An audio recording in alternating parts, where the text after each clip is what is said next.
Kaut kas ir noticis Roberta Bagijam. Rumbenieks ietriecas trases bordā. Vai Miks Neško noturēs līderu pozīciju? Pilnīgi negaidīti notikumi fināla braucienā.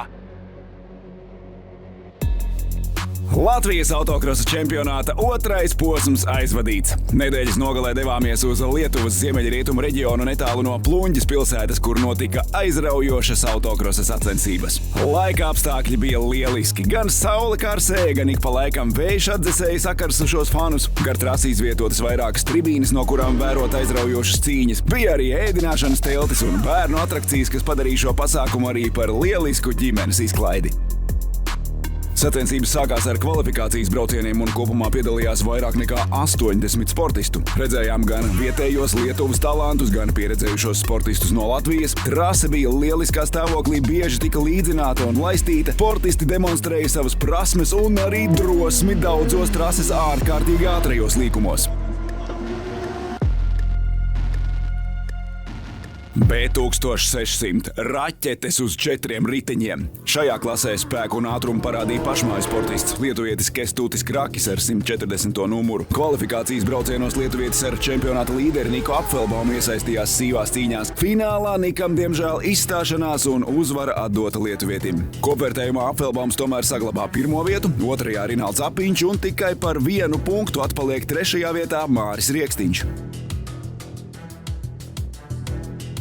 Mini Bagī 160. Ivo Ošs. Par šo puiku mēs vēl dzirdēsim. 1., 2., 3. kvalifikācija un fināls. Visur 1. vietas. Ivo jau kopš sezonas sākuma turpina dominanci Mini Bagī klasē. Pēc 2. posma kopvērtējumā stabils līderis Ivo Ošs, 2. vietā Kristers Eglītis, 3. Olivers Vilhelms. Junior Extreme klasē arī sāk izkristalizēties līderis Roberts Čākurs. Ļoti stabili kvalifikācijas braucieni, tomēr pēc soda par pāragru startu vienā kvalifikācijā finālā nākas krietni pacīnīties ar konkurentiem, jo jāstartē no 2. rindas. Tomēr pat tas nespēja apturēt Čākura uzvaras gājienu. Arī kopvērtējumā Roberts 1. vietā, 12 punktus atpaliek Marsels Romanovskis un 3. Jānis Kozlovskis. Es vēlos pateikt paldies visiem maniem atbalstītājiem. XTM Mini Bagijos kvalifikācijas braucienos labu sniegumu uzrādīja Marians Bērskalns no OC Racing. Taču dienas beigās piedestālu nācās dalīt ar brāļiem Rudzājiem. Gustavs Kārlis 1. vietā un Haralds Jānis 3. Kopvērtējums joprojām par labu Marianam. 1. vieta, 2. Pluņģes uzvarētājs Gustavs Kārlis Rudzājs un 3. Gustavs Korņējevs.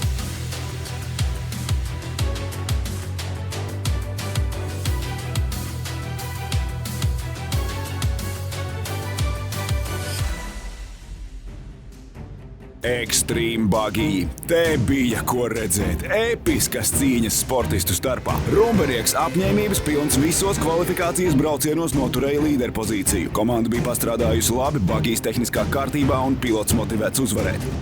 Taču fināls pārsteidza visus. Startā rats pie rata, 1. līkumā iekšā lidoja Neško ar rumbenieku. Neviens negribēja atmesties, Neško iekšmala, neliels kontakts, sitiens par rumbenieku priekšējo ratu. Roberts ietriecās bortā, pēc brīža arī pārējie sabira kā domino kauliņi. Braucienu nācās apturēt, jo 1. līkumā palika vairāki Bagī. Roberta Bagijs bija stipri cietis un nebija zināms, vai viņš varēs turpināt sacensības. Te godīgs pat īsti, tas viss tik ātri notiek, es pat nezinu. Ar Opčiku abi divi nelaidām līdz pēdējiem vaļā un es bišķi tā kā izrāvu pa priekšu un droši vien paizmugurē ratu uzsita un viss. Un es jau pēc tam vairs neredzēju, es aizbraucu tālāk, bet...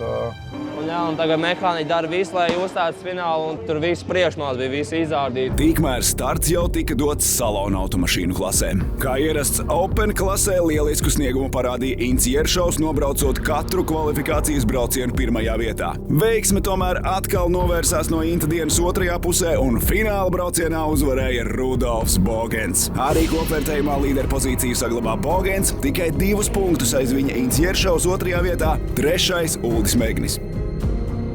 Vaz klasika. 1. čempionāta posmā leģendārais autokrosa braucējs Uģis Traubergs vēl tikai iesildījās, taču Pluņģē parādīja visiem, kas ir ātrums. Nevienam neizdevās noturēt tādu tempu kā Eiropas čempionam. Auto nedaudz cietis, bet ar smaidu sejā pēc fināla atgriežas Uģis. Komandas sajūsmā par rezultātu.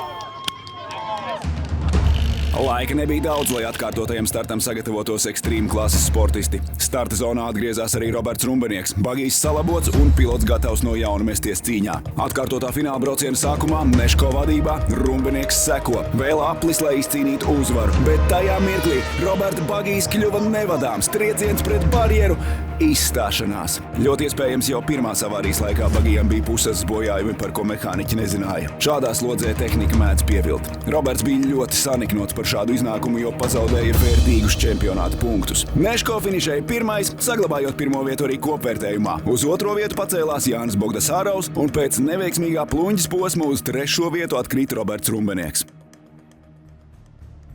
Bet tagad atpakaļ pie salona mašīnām. 1600 klasē savus panākumus atkārto Dāvis Ūdris. 2 posmi, 2 uzvaras. Kopvērtējumā viņa galvenais konkurents pagājušā gada čempions Jānis Naglāts paliek jau 17 punktus, jo pluņģē otro piedestāla pakāpienu nācās atdot mainiekam Erikam Narbutam. Trešais kopvērtējumā pēc 2 posmiem Juris Narubins. 2000 superklasē par pluņģes titulu cīnījās abi brāļi Gabrāni. Finiša līniju pirmais šķērsoja Ivo, aiz sevis atstājot Miku. Kopvērtējumā Ivo Gabrāns turpina palielināt savu pārsvaru. Otrajā vietā Sandris Viguls, trešais Viesturs Plētiens.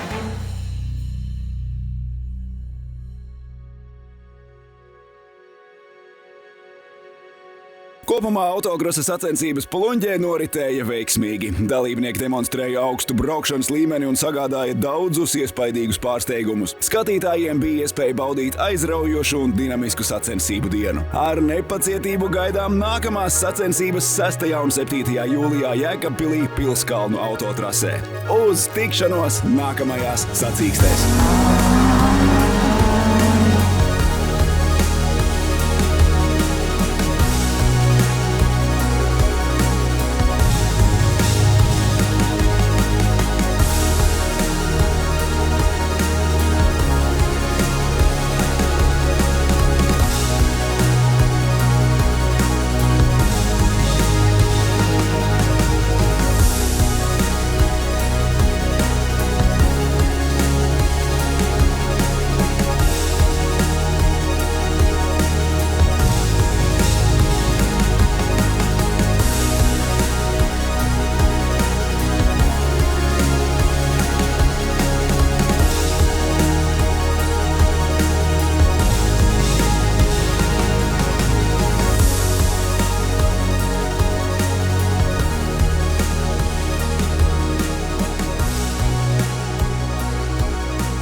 Artwork.